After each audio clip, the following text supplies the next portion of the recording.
If you are someone who wants to do cardio workout but cannot tolerate running on a treadmill, if you're looking for another safer option, then you should consider indoor rowing. If you're interested in learning how to get into indoor rowing, then please check out my conversation with Eric Murray. Hi, everyone. I want to welcome Eric Murray to Vishoka Clinic today.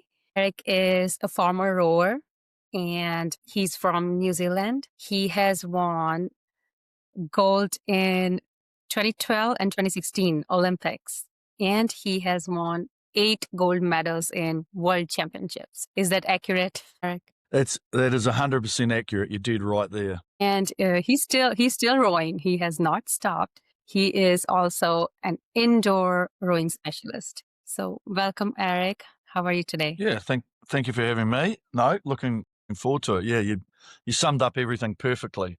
I spent my time sitting on my butt, rowing along, but then outside of that, I was, should I say, a specialist on the indoor rowing machine. We used it a lot during training, a lot of it for testing, and it just became part of my life, and I've sort of carried on with that, and I think we've seen some great growth space in terms of the indoor rowing machine, and so I've just sort of followed along with that, and here we are. Which one is your favorite, indoor versus outdoor? I think I know the answer, but I want to ask. It's an interesting one where, like, the indoor rowing machine is very much like you versus yourself, and while you're using it, if you're testing on it, it's the demons that are inside your head that are telling you to stop when it gets too hard, but at the same time, the numbers are right in front of you, so you're getting data feedback straight away. And it's not, there's a little bit of competition with it. There's starting to become more, I guess, competitive environments, especially online, where people can,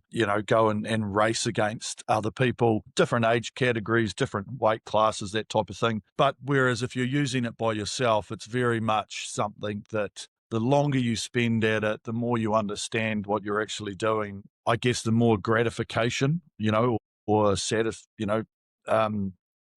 satisfaction that you get by yourself, by getting faster, by seeing better numbers, or, I did 1,000 meters and this was my time, and then you do it a few weeks later and you're slightly quicker and you're like, wow, I'm going faster and faster. And so those are the things that I really enjoyed about it. Whereas, like, out on the water, it's very much a competitive environment where, you're on a rowing course and there's 5 other boats and, you're racing other people, and the first across the line wins, and there's a lot more aspects, a lot more variables, weather, technique, they play a big role in it, just the environments that you're in. And obviously that's a sport that is, historical. It's been around for a very long time. We see it at the Olympics, NCAA level, and it's always there. And great part about being on the water is that it's very much a team sport, like you can be in a single or,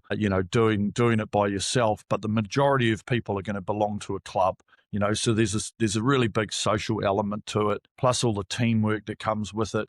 You can't row an 8 with 6 people. Well, you can, but it's not going to go really that well. And so the teamwork side of it and that camaraderie that you get with other people is what I did really enjoy about being on the water. And obviously it can take you places like the Olympic Games and the World Championships, so you can try and win Olympic medals and satisfy your own personal cravings and, I guess, stroking your own ego to see how good you can be in that sense. Yeah, that's amazing.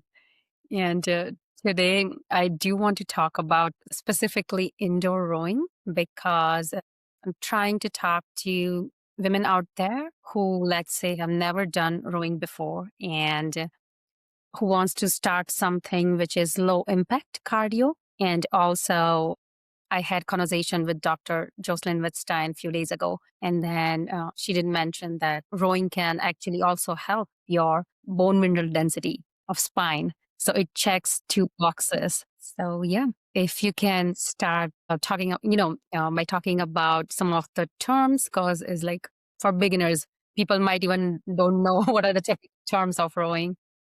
Yeah, it's I guess it's one machine in the gym that people look at and they're like, oh, I don't know if I want to use the rowing machine, because it is it's very difficult, mainly because of the physiology of it, where, when you're on the rowing machine and you start, pushing some power, your body's physiology in terms of, lactic acid production, and there's really no let up. It's a hard one to describe because, when you're going for a run, you can be running along and you're like, shit, I think I've gone a bit too hard. And so you just back the pace off a little bit.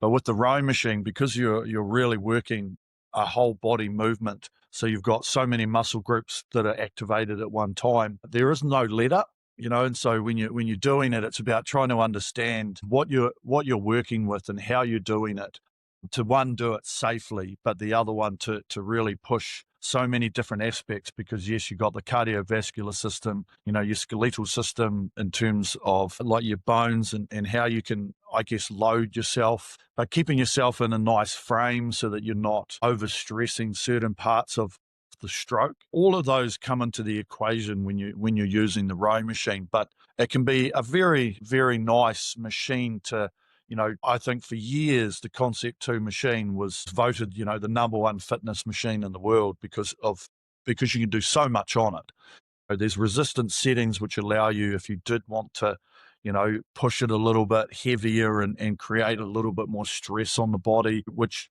does help all of those systems, the muscular, skeletal, everything. But then you can also have it a little bit lower, which means that you can just use it as a little bit more like flexibility, getting mobility in the body, being able to not have so much load, so that you're still moving along and you're still moving all these muscle groups, but it's not going to be, I guess, as physically demanding as what you can make it. And that's the great part about it, is that there's levels for everybody to use, but it's really about how you use it properly. And that comes down to a couple of areas, because like anything, there's technical 101, which is like, where do we get our body into our movements, and what do I need to do so that I'm not going to strain myself and maybe put myself in harm's way. But then there's also the other side, that you're working with the machine, and so you have to understand the dynamics and the physics of what this machine actually entails.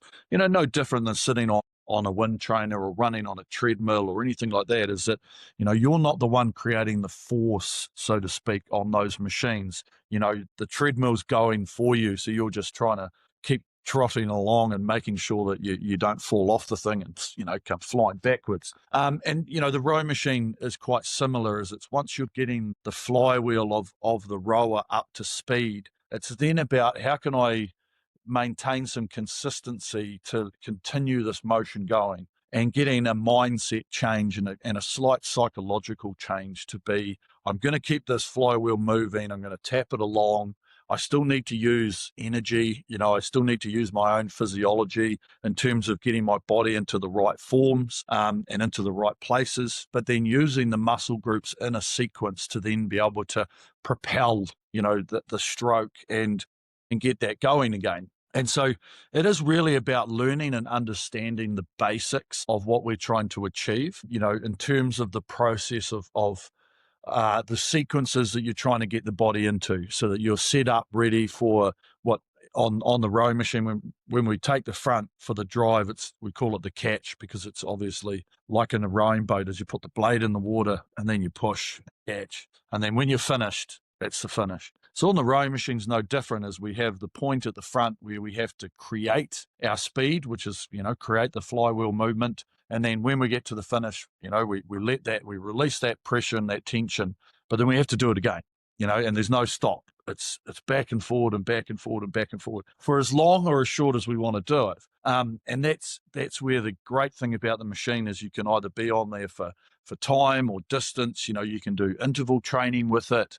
The settings that allow you to do it on the machine. And as I say, you can really look at it in terms of what am I trying to achieve personally? You're the only one that can do it. You can have people that can help you along and cheer you along, but you're the only one that's there creating it. And so it's really just about learning, no different when, somebody's teaching you how to lift some weights for a rehab or whatever it might be, or even just when you're in the gym and you're trying to get stronger in certain aspects. Someone really sort of needs to teach you the basics so that you're not putting yourself in harm's way in terms of, the stress and sort of the loading that you can put on the body. And it's very similar with rowing, is making sure that your body is getting into the positions, right body angles, so that when you are creating that pressure and you are trying to make that flywheel move of the rowing machine, that you're doing it in a way that's not going to be super stressful on the muscles, on the body. Because if you set it up wrong, or you try and do it in, I guess, a less than ideal fashion, is where you can put a lot of stress, especially on the back. The back's probably the biggest one, especially in rowing. Backs are a big one, just because of the way that you have the curvature of your spine, but finding a nice place for that to happen without overloading it so that you're going to injure yourself. And so the 101 that I try and teach people is understanding what the machine is, but then just trying to get into a free-flowing motion, rather than things being, what I say, segmented or jerky, like the movements being like this. If we can create this movement and this motion, then we've got a way better ability with our bodies to then flow into strokes, not be super, I guess, tense or rigid. And it's those types of things that are the main ways to get used to rowing. But it does take time. It's like anything else. You can learn something new and you can get shown a certain way. But over time, once you start getting a little bit more fatigued, or, the muscle fatigue, or just, your physiological fatigue, is when you start to stop thinking so much about the way that you're doing it and just start thinking about, I need to get to the finish line, or I'm just trying to complete what I'm doing. And that's the important part about it. And if you do it properly, there's a huge, huge amount of benefits that you can get out of using the rowing machine. So what would be the proper form? Like, let's say someone wants to get onto the machine, and like, what are the angles that they need to be considered in terms of knee joint, hip joint? Yeah, the biggest one, first and foremost, if somebody jumps on the rowing machine, is that on the side of the rowing machine, there's a little handle that changes what's called the damper, and that's just the amount of air that's escaping the rowing machine. If you have it really high, the air escapes very quickly. So it means that when you go to take the next stroke, the resistance is very high, and ultimately you have it down low and the wind stays in, the flywheel keeps spinning, and that's perfect. The other one is where you put your feet, because on the rowing machine, it's like a lot of other machines, like a wind trainer, you can shift the seat height up and down. Obviously we want to be in a comfortable position, so that what ideally happens is that if you have your feet too high, then the angles of your hip joints and everything just get a little bit underneath. And what that happens is that your back, instead of it being able to have a nice, I guess, shape and extension forward with your arms, you start to sort of, it tucks underneath you, and then you put a lot of stress down in those bottom vertebrae. And ultimately that's not what we want. And so it's really just about getting yourself into a comfortable position. You've got, I think it's about 8 or 9 hole settings, so it can travel about 6 inches in terms of height. And it really does just come down to an individual preference on, are you flexible? Are you very, very inflexible? And it's about making sure those settings are right as you get onto the rowing machine. But then it's just thinking from there, it's about rowing has a sequence, right? And if we think about our catch position, we want to have extension in our arms. We want to have the body. The easiest way to describe it is if you're looking at a clock face, you've got 11 o'clock and 1 o'clock, like that. And that's sort of the range of motion that you want to be looking for. If you can start getting towards, I think it's about 60 degrees, 30 degrees either way, whatever. That's the sort of maximum angle that you want to get. And what that allows you to do, because the way that we look at the rowing stroke is that your legs are your propulsion. Your legs have a lot of strength. Your body also has a lot of ability to hold the strength, right? Because we've got more than half our body weight just in our body alone. And so if we're holding ourselves, and when we take the stroke, if we've got this extension in this angle, sort of 20, 30 degrees, and we're able to then push the legs and push the body open at the same time, we're using our core stability, we're using our muscles, through our lats, down through our back, down through the glutes, everywhere. And that's creating this motion that allows us to get driven back to the position. So we come from a very compressed position at the start to a very open position at the finish. And that happens in a smooth motion. If we try and think about pushing the legs first and then swinging the body and then drawing it with the arms, we've got a segmented sequence which puts stress on that interchange between those positions. So we're really trying to make a smooth motion that allows us to develop this metronomic rhythm, just this continuous motion. And while that's happening, the heart's pumping, the body's creating lactic acid, depending on, at most stages, to a degree. If we're doing it in an endurance level, we're not producing too many millimoles of lactic acid, but the muscles are working, right? So the muscles are asking for oxygen, the body's delivering it to you. So you're working the cardiovascular, but at the same time holding stability. All right, and holding our body in a position, not stiff and rigid. It's a really interesting one because a lot of people are like, you need a really straight back and be in position. And I'm like, that's sort of an unnatural position to try and hold the body. Whereas if you're in a natural position with your body, but you've got stability, you're holding your core in a nice fashion down through the body. We're not hunched over, but we're in a really nice position as if we were sitting sort of, in our seat working away, but we're not sort of really stiff type of thing. Then that allows us to have a lot better and safer approach for us to be able to use the rowing machine. And then it is just about learning, I guess, how long we can go for. And for beginners on the row machine, a lot of people just jump on and start and they just row. And for me, I'm a massive fan because I've worked with a lot of physiologists, sports scientists and stuff over the years. A lot of them that we've developed are, interval training's very good, for a couple of reasons. One, you can really push to a certain level in terms of heart rate, that type of thing. But it's a focus point that you're never sitting on there and saying, look, we're going to do 20 minutes and you're watching it and you're like, oh my God, hurry up. Like we all do when we're in the gym, we're just like, oh, shit, this is taking forever. Whereas if you do 3, 4, 5-minute intervals and then you have a minute break, physiologically, it's not really affecting you because, the body's just having a little bit of a breather, but then you've got to regain the composure and go back again. But mentally, it allows you to think better about what you're doing so that you do it in a better, safer way than just like rowing along where the technique starts to suffer, and then all of a sudden you're doing it in probably a not ideal fashion. I try not to say a wrong fashion because, everybody's so individual that we all have different body angles. We're all different sizes, all different shapes or whatever. I always try and find, that nobody's really doing things wrong. They're just doing them less than ideal, or not to a point where they can find their potential, right? Because it doesn't matter what we do as individuals. We all have a certain potential in anything. Like someone asked me to go and do the high jump. I'll be like, well, my potential probably a meter and a bit because I don't know how I'd get over that high jump, right? But of course, you learn, you train or whatever, then your potential keeps increasing. And that's the biggest thing with the rowing machine is that you start somewhere, wherever the hell that is, and then you just try and look for that improvement, and you try and do it safely. You try and do it with a little bit of advice, and you learn about it and understand what your body can and can't do. And those are the best ways to go about it. So when you say interval training, let's say you row for example, 3 minutes, 4 minutes, and then you said rest for like a minute or two. While resting, you just want to just like sit on the machine and just literally rest? No, normally it's just continuing your movement. But, when we're using the rowing machine and it's it's obviously a developmental thing.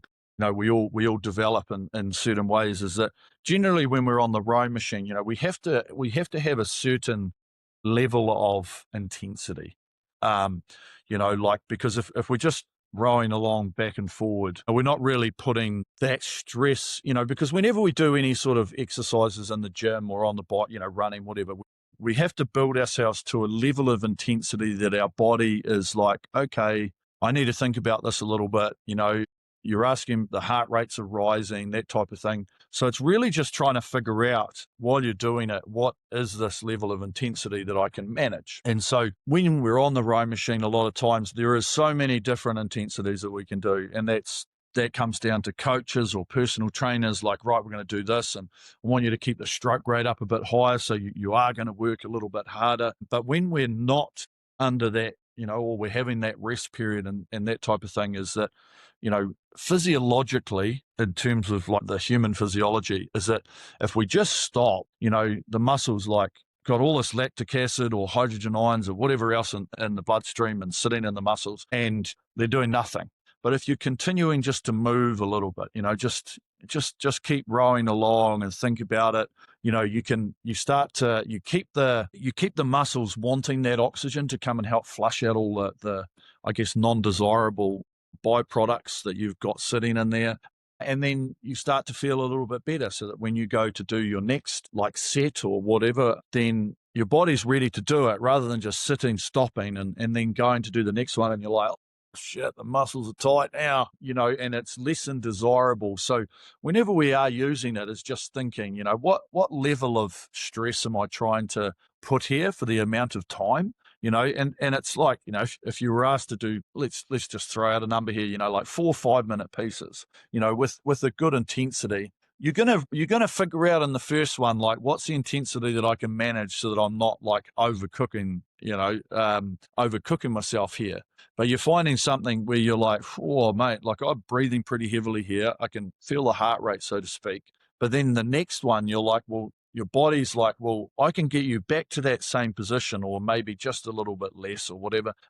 And that will allow you to then just find your own level of intensity, but then when you finish the workout, and you've done the 4 sets, you're like, wow, that was a great workout. I'm sweating. I feel invigorated. I've done my job. I've done the training for the day. It wasn't too strenuous. Like, there was a point there where I was like, holy moly, this is hard, but we've managed to get through the training. And that's what it's about. It's about learning. No matter what machines, whether it's a row machine or anything else, if people are swimming or they're walking with a little bit of pace, or running or biking, whatever it might be, there's always that level of intensity that you need to go to. And it's a very difficult one. I'm sure you probably see it in a lot with your work. It's just trying to get people to understand what that level actually is, and that's where it does take a lot of time to learn, to figure out for your own self, like, I'm not just sprinting every single piece and literally dying towards the end. You're like, that's not what we're trying to achieve today.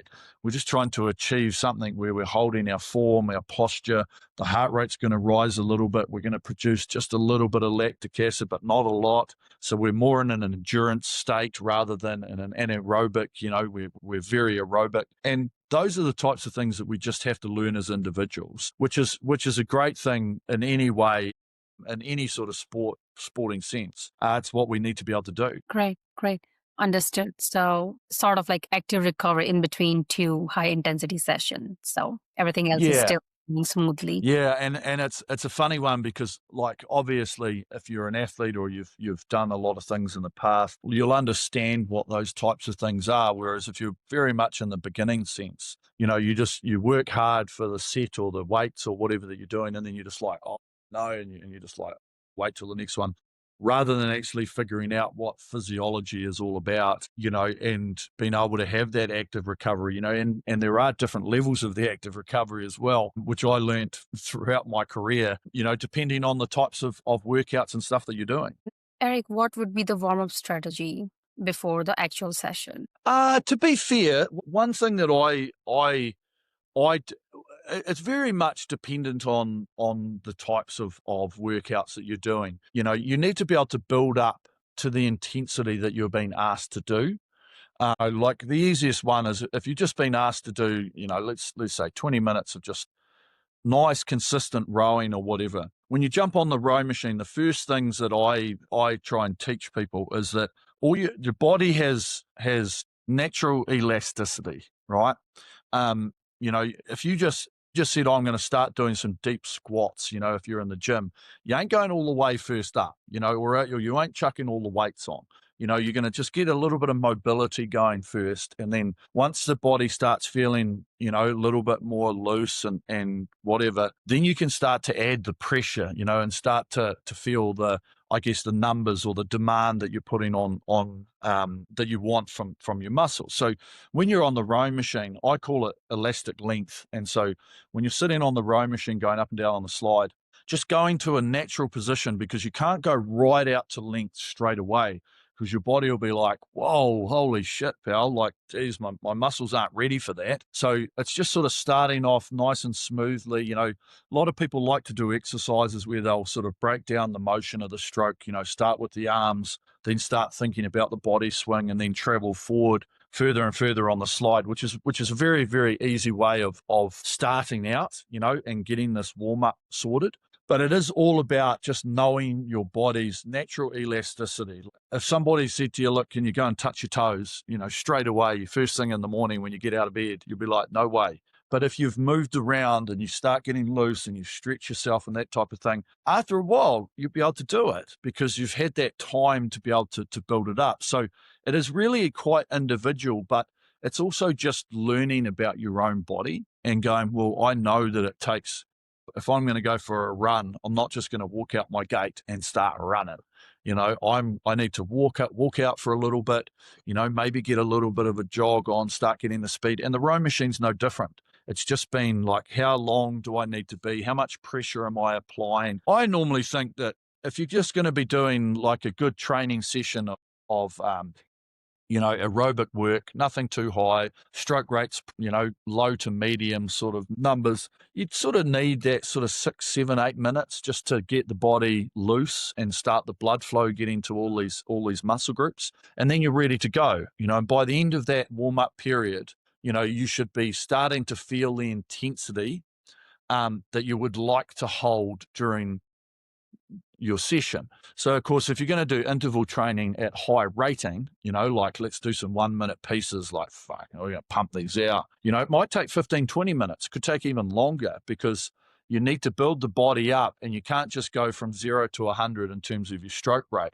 You might need to be like, well, we've got to do 30 seconds at, say, medium rate, and then 30 seconds with a little bit more, and then have 30 seconds, and then do another, starting to get higher and higher towards your stroke rate. So it's really just about learning those things for yourself. And they just do really come from the fact that, sometimes we're in a hurry, we just want to get it done, but just taking that time to feel where, okay, I've done enough here that I know that when I ask my body to push a little bit harder, to try and hold a little bit more pressure, in my skeletal system and the muscles and all my joints and everything else, that it's not going to cause a negative impact, and that's why whatever you're doing, doesn't matter even if it's rowing or any other sports or weights or gym work or that sort of stuff.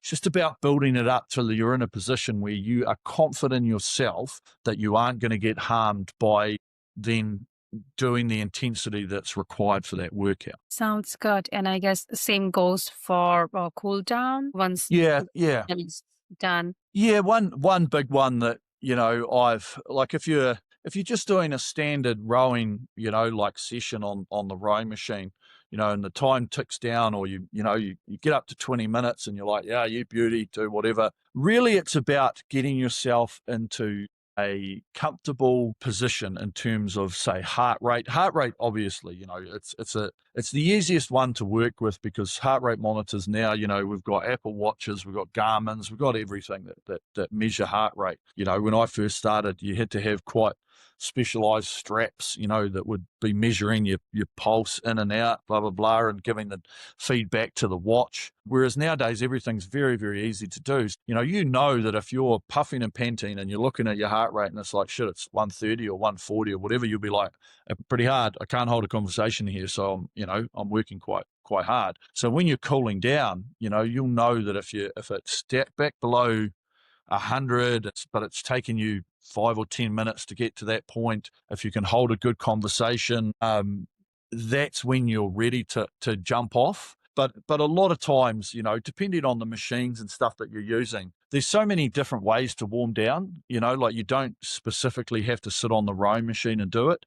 I like people to sit on the rowing machine so that you can think about getting your body back into the same positions in the motion that you were while you're under stress. You don't have to worry about the intensity of it, but you've got the length, right? You're right back out to the same length that you were doing. So any of the small muscle spaces or pockets in your muscles that have still got a little bit of lactic acid, if you were under an anaerobic load, then they have started getting oxygenated blood into them, and that's perfect. But you can go for a walk, you can walk it out for a while. You can jump on a bike, if you're in the gym, just jump on the treadmill and just start walking, and maybe lift the pace a little bit so you've got this active sort of recovery. But those are the situations. It's just like the worst thing you can do is just stop.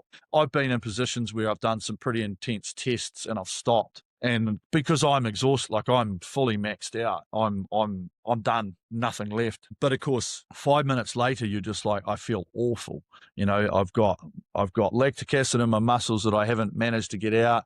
I'm struggling to walk. I'm like dizzy. I feel sick, that type of thing. And that's just the level of intensity that you go to, like as an elite athlete. But then if you can just pull a little bit of composure, and you get someone to throw you on a static bike or something like that or whatever, the legs are just moving along. But after like 10 minutes, you're like, wow, man, that was hard. You've got some cognitive function back in the brain, so that you're not just like, stars and had a little bit of oxygen deprivation. You're actually in a position now where you can start to grasp what had happened, and start to analyze it and be like, okay, cool. That was pretty crazy. Is that the best I've done? Did I blow up? And those are the types of things that I think most people just stop because they're in a hurry, like, shit, I've got to get to work. I've got to do this. Whereas if you can try and incorporate it, there is a lot of benefit, and it's probably not talked about enough from what I've seen, but a lot of our work we did on physiology was around recovery. And we treated recovery almost as importantly as the work we were actually doing while we were like on the water or on the machines. Do you still measure your lactic acid after the session? No, not these days. Not these days. As I say, I've become more of a coach than actually an athlete myself. No, it's an interesting one because it really is for anybody. I really like talking to people, and I was once very hungry, and you're goal setting and you're like, where can I take this? And there's just levels of, wow, it's levels of, I think the best word about it is obsession. Like, how deep do you want to go? If you want to run marathons and you're like, I want to break 3 hours, right? That's a whole different level of training than if you just want to complete one. Then if you're like, I want to break 2.5 hours, that's another level of game, and that's where science and nutrition and everything comes together, because you have to be able to layer everything through, and it's training in certain zones, so you're doing laps around tracks or whatever, bang, take some blood lactate. And of course, the physiologists know all the stuff about it. They'll be like, well, look, if you're at 4 millimole lactic acid at the moment, you can only probably hold that for about an hour if you're lucky, so you're working too hard. So we need to figure out your training. Yeah. So there's so much that goes into it, which is awesome. And it really just depends on how obsessed you want to get with what you're doing, and that's what we see, people that are trying to do triathlons or, I'm going to do an Ironman, as a challenge myself, whatever it is. You just need the experts that can help you in that way, because you're a human, and we've got human physiology and natural human physiology. I shouldn't say it's like a cheat code, but it is. All these people that have studied how the body works and what it does and the effects that different things have on your body. Then when you can incorporate that in a very well managed program with nutrition, the right foods, the right training zones, adapting your physiology, whether you're going to be more glycogen based or whether you're going to be, I guess, more in the ketosis sort of area, whatever, there's so many different things that you can do. And it's just about finding that for yourself. And as I say, how obsessed do you want to get? Because we were pretty obsessed because we wanted to win an Olympic gold medal. So we had all the support you could possibly imagine to just wrap such an amazing package together with us so that all of these people could add their expertise, whether it's strength and conditioning, the nutrition, the physiology, our physiotherapists, you name it. They all had their thing and going, look, we do this, we can put you in a better position, you can handle more load, you can do this, the training, let's try some of this and it'll help adapt and blah, blah, blah. And that's why people at the top of their game, whether you're NFL players or, football players, whatever it might be, everybody is just trying to eke out the absolute maximum of your human biology to be able to see how fast or how high or how far you can throw things. And that's what rowing was about. Yeah, it's incredible how, like, in competitive world in sports, how all these different professionals step in and get into like very detail, and then the whole plan, like as a team, it could be very organized in terms of achieving specific goals, in terms of winning gold, right? Yeah, man, it's a lot. It goes deep, I'll tell you that. What do you think for like beginners? What do you recommend in terms of frequency and duration during a week? Like, what does it look like? I like to see people mix up their trainings. Sticking to the same machine or something all the time can feel slightly monotonous. It's really, I guess, a lot of it is about, it's an individualized thing of what are you trying to do. If we're looking at it as an overall health thing, I feel like there needs to be a mix of, say, endurance based, which is just your typical training, right? Just nice heart rate for an extended period of time. That's your fitness work. Then we throw in a few different things where we start to talk about a little bit of tempo, like increasing the pace of movements, stroke rate on the rowing machine. So you're doing more strokes per minute. And that changes your body in a slightly different way. Then we talk about not so much anaerobic, but we start to talk about VO2, which is like how much oxygen can we get in under a certain stress. And so that's where we start to really increase the intensity for certain periods of time. Generally, it's quite short, depending on the sport that you're doing. There's things that could be 30 seconds, could be a minute, could be 2 or 3, but they're really designed around your body needing oxygen while the muscles are working quite hard. And so, of course, over time, you develop your VO2, which is, the volume of oxygen you can get into your lungs by doing that type of work. And so having a good plan or a good mixture over the period of time, over a week, is perfect. And so ideally you want to, if it was an ideal world, we'd have 6 days of training and we'd have a day off, and we'd go like an endurance, some tempo, and then we'd do some higher intensity. And then we just repeat that. And so the body has the ability to, do what it's doing on a daily basis to start to get fitter for longer periods of time, which is your basic sort of training. It starts to figure out what it needs to do once you call in on it for a little bit more tempo, a little bit more pressure and a little bit more rating. And then you do some quite hard stuff, which is physically demanding, which is physiological adaptation, which is you need, you're under stress, you've got a lot of high intensity going on. How does your body work to it? And the great thing about training that we see all the time, and anybody that's ever done any sort of anything, right? The more we do it, the better we get at it, right? And your body changes, you get fitter, you might lose weight, you might get more flexible. You can start to do things for longer periods of time. What you used to only be able to run 2 kilometers without stopping. Now you might be 3, then you get out to 4, now you can run 10K. And you're like, well, that's great.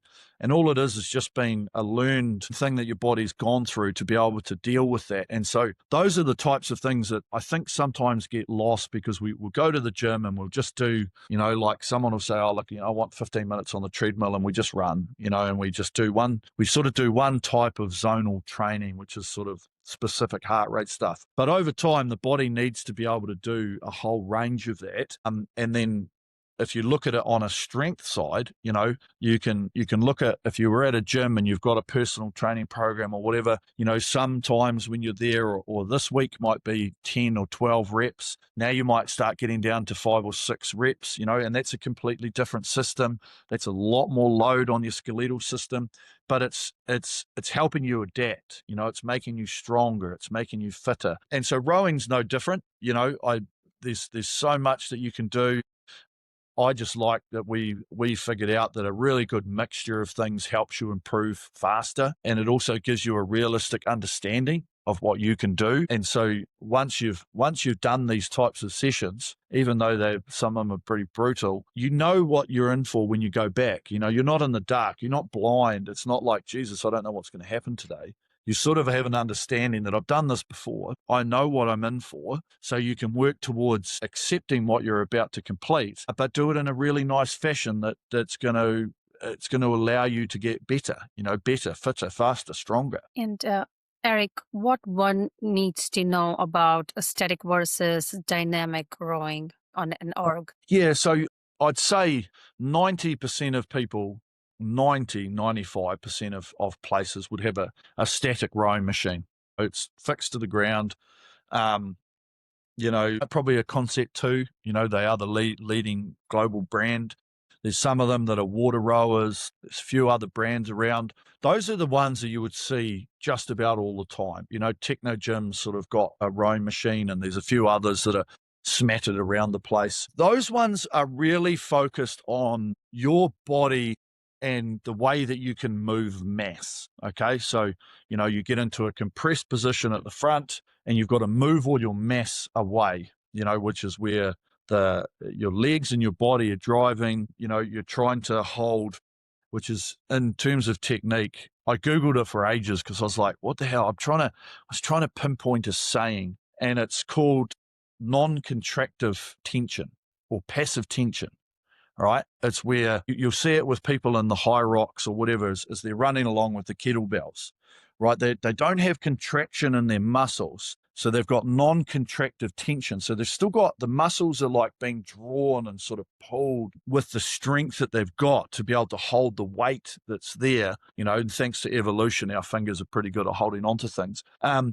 And I was searching for it because in rowing, you really want to be able to hang, like have this, you want to hold the handle out in front of you and use this drive and this motion to be able to create the force. Whereas if you start trying to like grip it with the hands and the arms, it's not the greatest, you just cannot hold the same amount of pressure. And so it's really just knowing that the motion that you're producing is moving mass, no different. If you were lifting a barbell off the floor, if you're in the gym, you've got to lift this mass with the body moving in a sequence. It's same example as, and I'll use the deadlifting and stuff all the time, or a clean and jerk, is that, as you're standing up, the back goes from, this position and it sort of stands up straight. Rowing's the same, but in a horizontal movement, because if you just lift your back like that when you're trying to lift a weight off the floor, you're like, mate, you're in trouble. You're putting way too much load on it.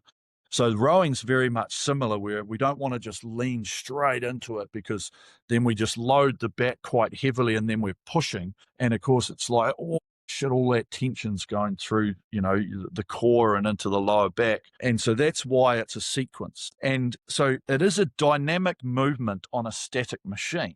Okay. And that's the part that you're trying to get people to understand is we're trying to, and the way that I coach it is it's like you go from this compressed position, like as if you were doing like a little squat on the ground, but obviously you're on a rowing machine. But then you're trying to sit back and open your body out through that whole motion of stroke in a sequence that's overlapped, so that we don't just think legs, then body, then arms. As the legs are driving, the body starts coming through. And while those are still driving together, the arms just hold on to the speed, right? So that's a dynamic motion, not an individualized sequence of what we're trying to do. And that's what most people would. They do have some other machines. Concept 2 did one called a dynamic, and there's one called an RP3. And you probably don't tend to find those too much unless you're sort of in rowing programs. But they're just there to try and simulate a boat that's moving underneath you, because when you're on the water rowing, even though you're doing this rowing stroke and everyone's like, oh, you're really pushing you really look like you're driving along.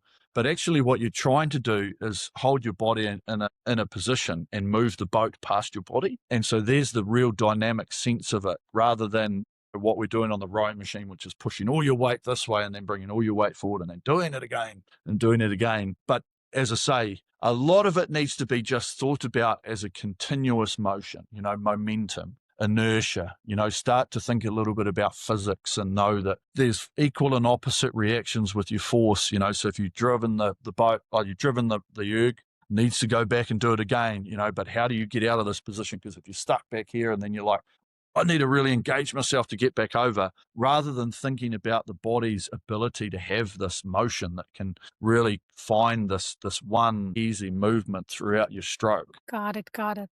And any rowing app that you recommend? There's a lot of technology out there. A lot of it's a really interesting one, because as I sort of mentioned, I think earlier in this, is that, it's very hard to say there's a right or wrong way to do it. Okay, there's better ways than others. It's trying to feel and see the forces and try and find the optimal or your potential, that type of thing. There's a lot of very, very good engaging apps which will allow you to say, find a workout of the day. Because if you're beginning to this and you're jumping on, you're like, I've got no idea what I'm meant to be doing today. Unless somebody is delivering me a program. I work with a company called a Sensei, and we do an app which is based around AI, and there's programs on there where you jump on the machine and it connects with your Concept 2, and then you'll do a target. The workouts are set there for you every day, and it learns from you. So let's just say you're doing 15 minutes or whatever, and it spits out your time at the end of it with an average split time. Then when you go the next day and jump on the machine and go, okay, we're going to do 2 10-minute pieces or whatever the workout might be for that specific program, then it'll say, hey, I want you to hit a 2-minute 20 target on your split. And it's in green and it's in red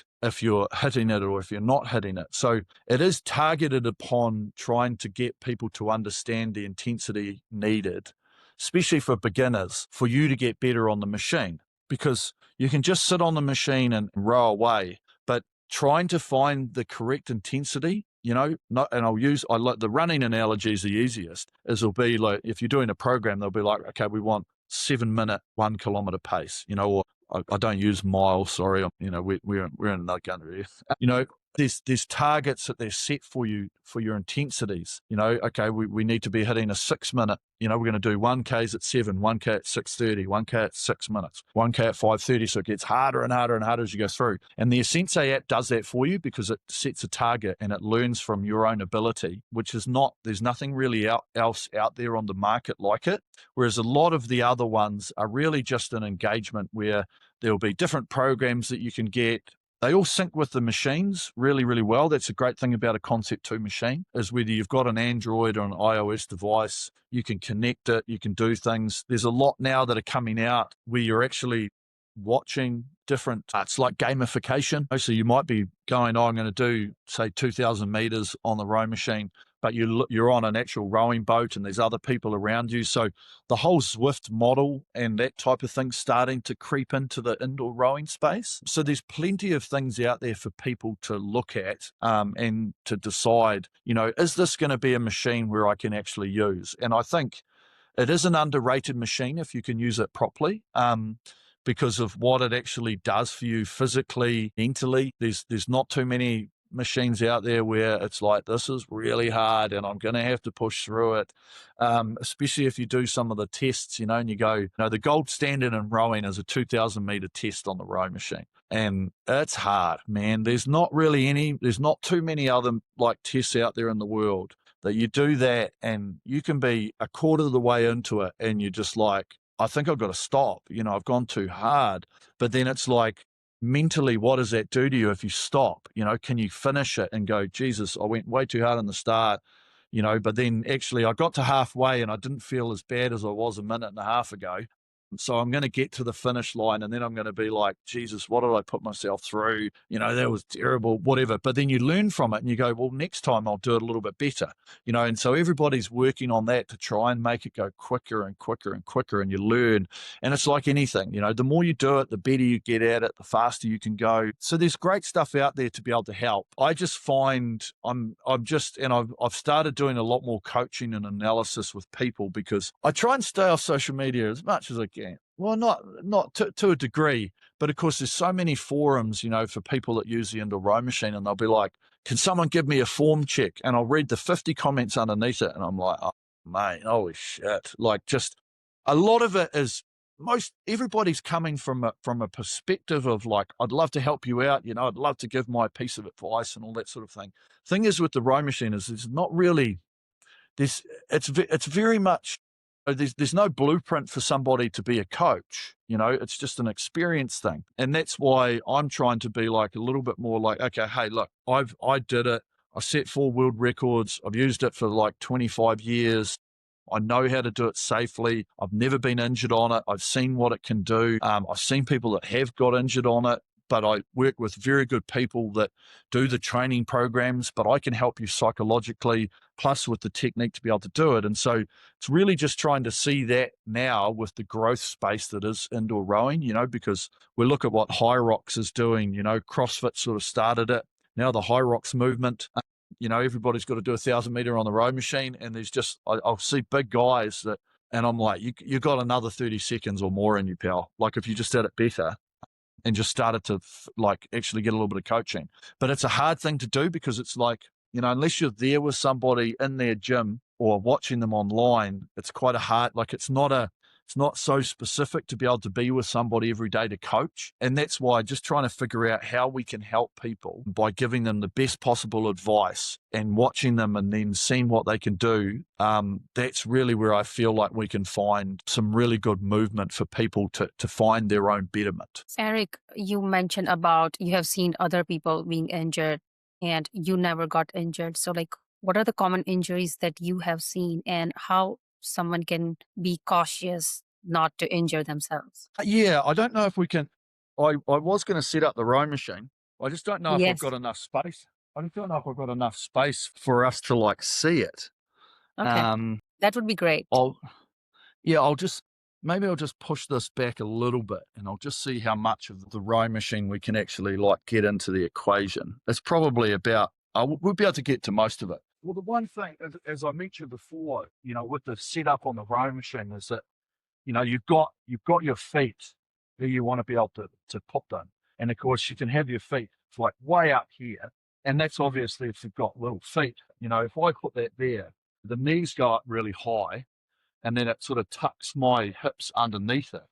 Whereas because I've got big flippers, big feet, now that it's here, I can easily get into this position and have this forward angle that I'm trying to create quite comfortably, because this is an easy position for me to have my feet. As we spoke about with it, you're trying to get this flywheel to move stroke by stroke.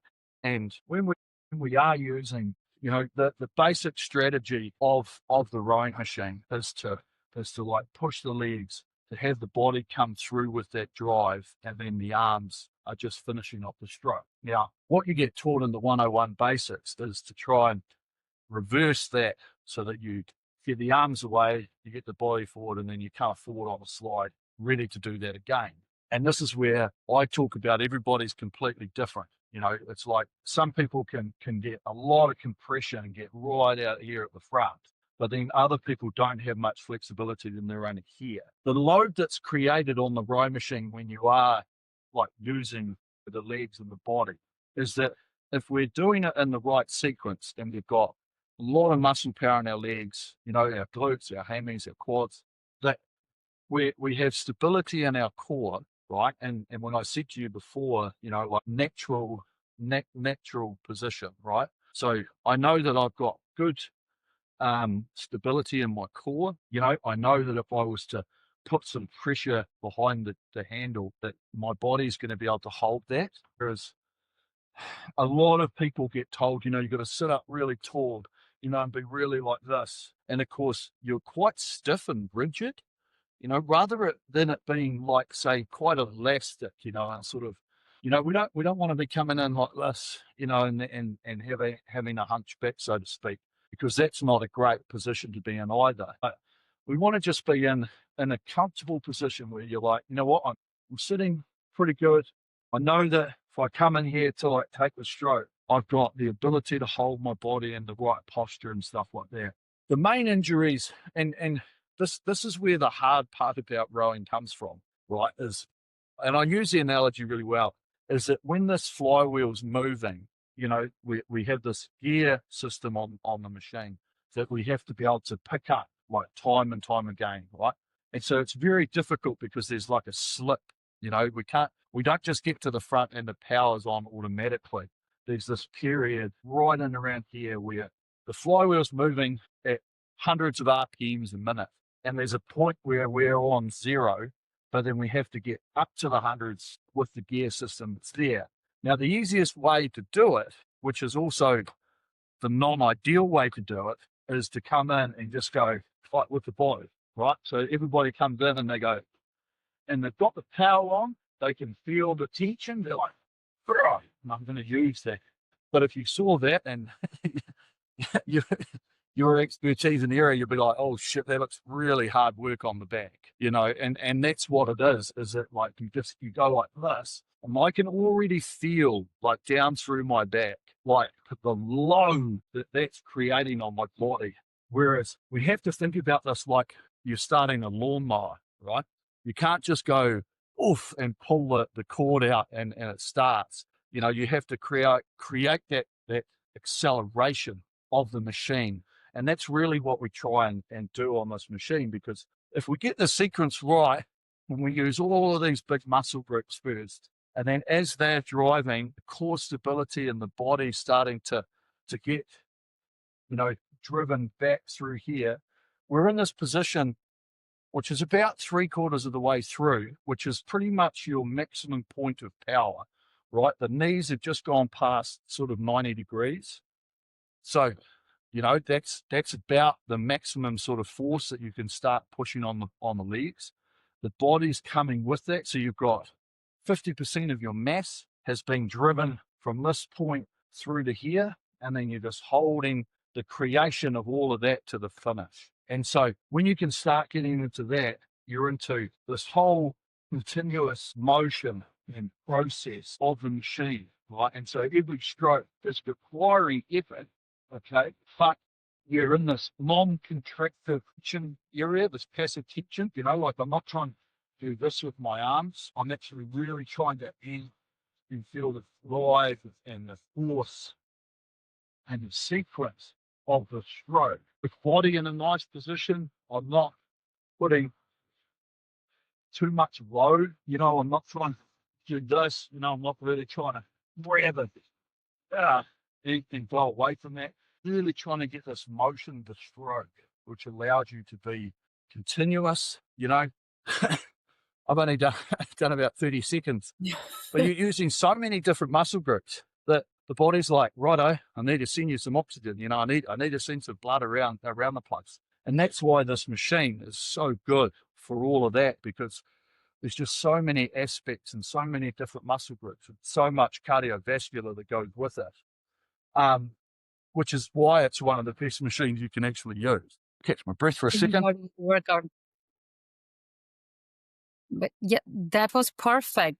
Thank you so much for the demonstration, because now it's like, talked about today, and now you can see it while you were demonstrating it. So yeah, it's a hard one, because if you start off as a beginner, like it's not going to look great. It's going to take a little bit of time, but it's, as I say, it's about if you gave anybody a new machine or something to try, you got to learn about it, but you need to know the fundamentals, the fundamentals of the rowing machine, what it's actually doing, how it works, the flywheel spins. You're like, okay, sweet. Okay. So every time that continues going, I just have to pick up the speed of it. Okay, got that. Where do I need to put my body in what position that's going to not have an effect on me on that position? Okay, cool.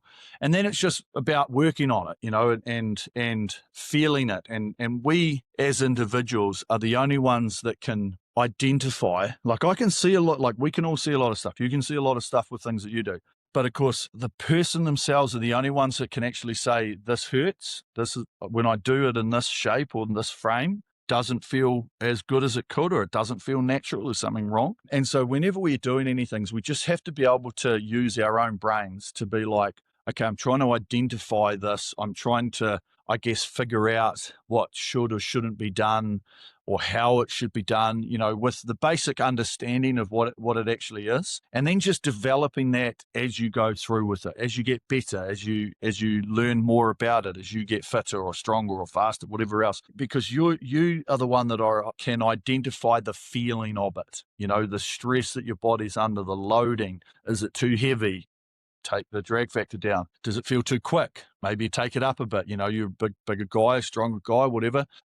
Or you could be already really fit. You might be just using it as a little bit more to create some rehab on your body, on your back, because you've got really terrible flexibility in the hips, that type of thing. And so it's really just about identifying those things for you as a person to then take forward to be able to go, well, this is what I feel like this could help me with. And that's about as simple as you can try and think about it. Thank you so much, Eric. Thank you so much for all this information that you provided today, because I feel whoever is listening now, they have some good foundation to start rowing and some good information and also some Yeah, safety features. yeah. As I say, anybody that's just getting into it, just start. It's like anything, just start and have a play. Move your feet up and down. See what that does to your hip angle. Move the setting on the side of the flywheel, which is the resistance setting. Is it too heavy, or does it feel too quick? Try and find a middle ground. Realize that, especially on a rowing machine, is you don't need to like zip back and forward with it all the time. We're trying to find a constant. Very similar if you're running. You're trying to find a speed or a cadence, that is you're capable of holding for whatever period of time. It doesn't need to be super rushed or super fast. Take your time and learn from it. And I know you can watch people, and there's all of these different techniques. And I'll say the gym is the most fantastic place to watch people in the wild, because mate, there's some wild techniques. You're just like, holy moly. But of course, it's like a lot of things. If you don't really get shown how to do it, I guess, as optimally as possible, you just go into it blind, and you're just like, oh, well, see what we can do today. And that's where people start on things. And then it's not like, it's also a sport that doesn't, as I say, it doesn't really have like the experts. There's people that sort of talk stuff, but not really, I would say, know as much as they can, which is sort of something we're trying to change. Plus, it's not something where you could just be like, look, I'm just going to get my own personal trainer to be a rowing coach. Like, it's not going to happen. Whereas most PTs, know a lot of stuff around functionality of lifting weights, and putting you into a posture that they know is going to strengthen that area of muscle groups, plus also not get you harmed, that type of thing. Whereas the rowing, not so much. But of course, if you're doing it well, you're doing it properly, there's huge benefits that you can get from it.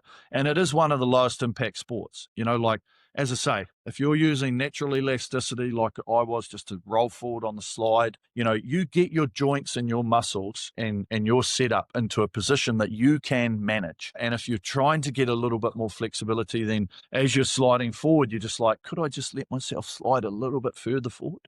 And that's going to help develop that flexibility. And then at the same time, the great thing about the row machine is if you don't do what I did, where you just lift the shoulders straight off the front, you do create that motion right through the stroke, which is that whole sequence of movement. So you should never be loaded massively. The only way that you really start to get problems with your back is if you just lift straight away like that, like you're almost hyperflexing the spine, and you're like, oh, mate, not a great, the spine likes being like this, right? Doesn't like being the other way. And that's where you get the problems, because, of course, that's where you can squeeze disc, get a bit of perforation, or whatever else, bulge, whatnot.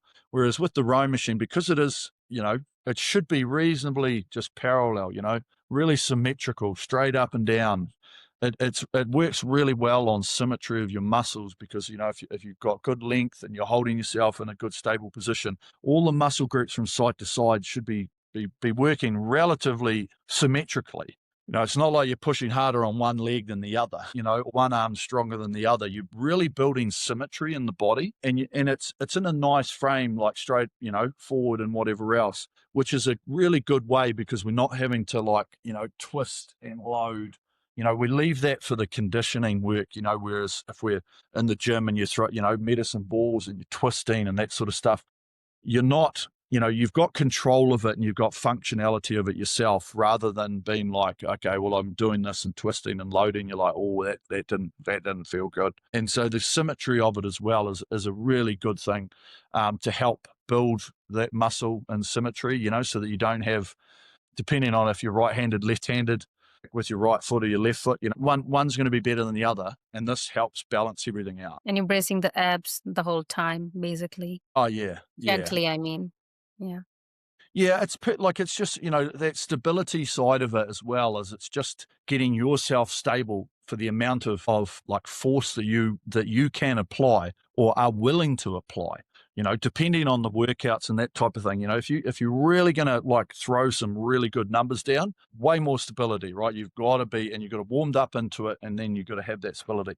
Whereas if you're just rowing along normally, and you're taking strokes, like each stroke, you can be like, well, maybe I could have just given a little bit more. Just think about the engagement, and mentally on the row machine as well. There's just so much you got to be thinking about. Like did I get my hands away quick enough? Oh, was that sequence good? Oh shit, I don't feel like I got into the front really good. So stroke after stroke after stroke after stroke after stroke, you're thinking about stuff, and you're just like, holy hell, like I'm literally trying to read a novel in my head about the stroke and the way that I should be doing things, or the process, or this or that. And so mentally, like, you finish it and you're like, mate, there's so much to think about there. And that's a perfect thing. You tend to not really get into a monotonous state of just, like, oh, I'm just, I'm sitting here on the bike, just like spinning along, not really focusing on too much. This, you're focusing on stuff quite a lot. And that's why I think it works really, really well for like this space up here as well. That's great. It was a great conversation, Eric. And you're a No true worries. so thank you so much for this whole insightful conversation today. No, absolutely my pleasure.